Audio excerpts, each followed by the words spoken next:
Alors, il y a des éléments derrière théoriques, et c'est là peut-être où Claire et puis certains chercheurs ne sont pas tout à fait d'accord. Derrière, c'est fondé, sur la théorie systémique. Tout cela, ça veut dire quoi la théorie systémique? Ça veut dire qu'il n'y a pas de causalité linéaire.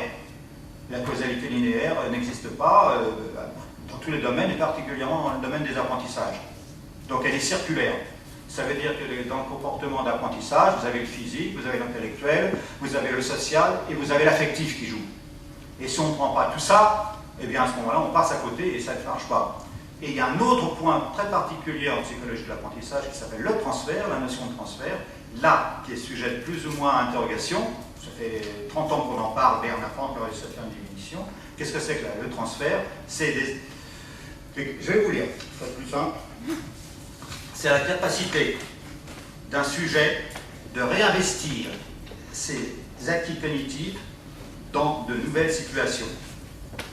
Et c'est rarement un processus spontané.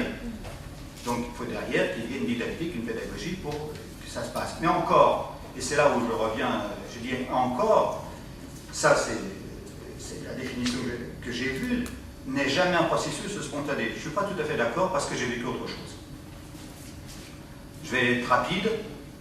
En 1960, je suis instituteur de fin d'études, première année, deuxième année, 45 élèves.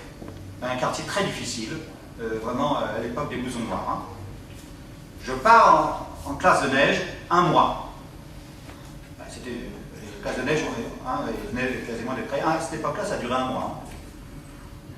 À la fin, au bout de 3 semaines, je fais mes compositions, calcul, orthographe, etc.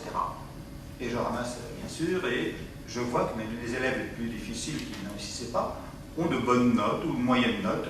Je dis, ça y est, je me suis fait avoir. Ils ont pompé, c'est sûr et certain.